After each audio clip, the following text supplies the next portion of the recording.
আসসালামু আলাইকুম বন্ধুরা, কেমন আছেন সবাই? আজকে আমি আপনাদের সামনে অতি গুরুত্বপূর্ণ একটা বিষয় নিয়ে আলোচনা করব। বর্তমানে বর্ষার সিজন, আশেপাশে পুকুর পুষ্করণী খাল বিল সব ভরে গেছে। প্রতিনিয়ত একটা ঘটনা আমরা সোশ্যাল মিডিয়াতে বা টিভিতে দেখতেছি যে অনেক শিশু বাচ্চারা পানিতে ডুবে মারা যাচ্ছে। তো আজকে আমি আপনাদের দেখাবো একটা বাচ্চা যখন পানিতে ডুবে যাবে, ডুবার পরে সেই বাচ্চাকে আপনারা সেই পানি থেকে তোলা আনার পরে কিভাবে তাকে আপনারা সিপিআর দেবেন এবং তাকে কিভাবে ফার্স্ট এইড দেবেন, প্রাথমিক যে একটা ট্রিটমেন্ট আছে সেই ট্রিটমেন্ট করার পরে আপনারা তারপরে পরবর্তীতে হসপিটালে নেবেন। কিন্তু প্রথমে জরুরি হলো তাকে প্রাথমিক চিকিৎসার মাধ্যমে তার জ্ঞান ফিরে আনা। জ্ঞান ফিরে আসার পরে তারপরে আপনারা তাকে হসপিটালে নিয়ে যাবেন বা চিকিৎসার জন্য ডাক্তারের কাছে নিয়ে যাবেন। তাহলে আমি আপনাদের দেখাবো কিভাবে একটা বাচ্চাকে ট্রিটমেন্ট করতে হবে, ফার্স্ট এইড দিতে হবে। চলেন দেখে দিচ্ছি। এখন সবাই গুরুত্বপূর্ণ ভিডিওটা ভালো করে দেখবেন। গতকালকে দেখেছি একটা ভিডিওতে দুর্গাপুরে একটা ছেলে মারা গেছে ঝলমেলিয়া পালপাড়াতে, শুধু পানিতে পড়ে। তো সবচেয়ে ভালো চেষ্টা সেটা হলো বাচ্চা যাতে পানিতে না পড়ে সেই ব্যবস্থা করা। যদি বাচ্চা পানিতে পড়ে তারপরে গিয়ে এই ব্যবস্থা, যদি বাচ্চা পানিতে না পড়ে তাহলে তো আপনার কোনো সমস্যাই নেই। তাহলে আমাদের কী করতে হবে, বাচ্চাদেরকে টেক কেয়ার করে রাখতে হবে, তাদেরকে চোখে রাখতে হবে।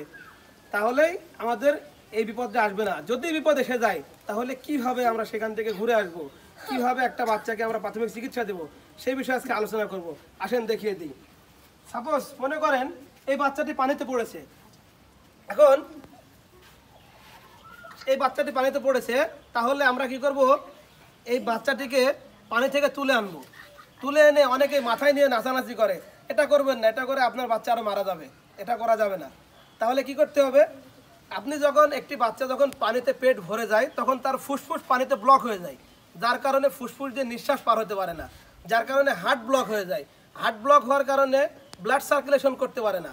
হার্ট যদি পাম্প না করে তাহলে তার মস্তিষ্কে রক্ত থাকে না, তার শরীরে রক্ত চলাচল করতে পারে না, যার জন্য সে মারা যায়। তাহলে আমাদের কি করতে হবে, যখন পানি থেকে তুলে আনবেন তখন এই যে দেখুন বুকের মাঝখানে ঠিক এই জায়গাতে ঠিক এইভাবে ধরবেন, এইভাবে ধরে তাকে এখানে চাপ দেবেন। এটাকে বলে সিপিআর, ইংরেজিতে বলে সিপিআর। এভাবে চাপ দিবেন।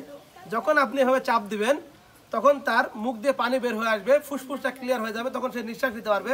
এবং সেই সাথে এই একই চাপের কারণে তার হার্টটা পাম্পিং হবে। হার্ট পাম্পিং হলে তখন তার ব্লাড সার্কুলেশনটা তৈরি হয়ে যাবে এবং মস্তিষ্কে যখন রক্ত পৌঁছে যাবে, রক্ত চলাচল করবে, তখন সে জ্ঞান ফিরে আসবে, তখন সে বেঁচে যাবে। ঠিক আছে, তাহলে দেখিয়ে দিই। প্রতি 30 বার, কমপক্ষে 30 বার, 30 থেকে 32 বার তাকে এইভাবে নেবেন, নিয়ে বুকে হার্ট পাম্প দেবেন, জোরে দেবেন, সমস্যা নেই, মারা যাবে না, বুকের হাড়ও ভাঙবে না। এগুলো ফ্লেক্সিবল। ঠিক আছে।